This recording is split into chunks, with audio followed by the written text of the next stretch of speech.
There I was, on a cold day in November. I saw a gentleman walking down the dark cobblestone alleyway. He carried a story with him, a story of love, passion, hatred, and desperation.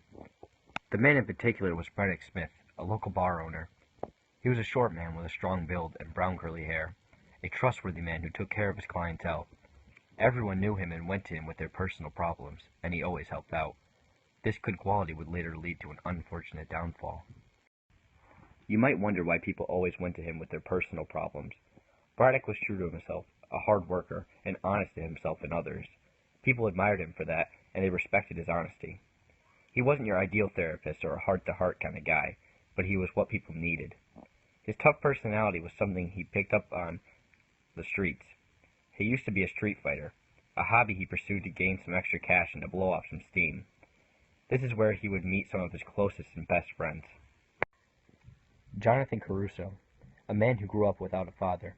He was the product of a rough city and a shortened childhood.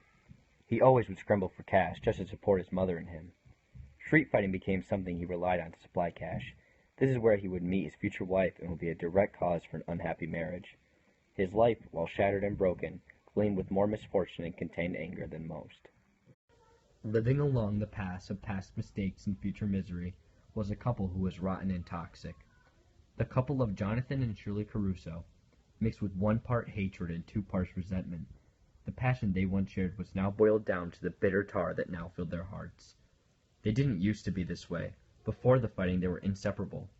However, as their bond grew stronger, so did their flaws. They met at a street fight where Braddock and Jonathan would fight. Once they met, their worlds were intertwined. However, as proven, the interconnection would lead to a gruesome unraveling.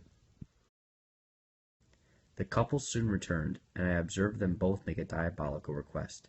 Separately, they asked for Braddock to kill the other person. The next day, unknowing of what was to happen, myself and the couple returned. I watched from afar as they ordered drinks and watched the other person. They questioned how the other was feeling, and became confused when both of them were fine. They looked at Braddock and questioned him. He explained how he knew both of them for a long time and could not follow through with the poisoning. He explained that he knew this was ridiculous and that they loved each other. He put some sense into them. As they finally agreed, they thanked him and left. The bartender approached the man, and he asked him what he wanted to drink. They then proceeded to talk about the local street fights and their past together. I don't know what happened the rest of that night.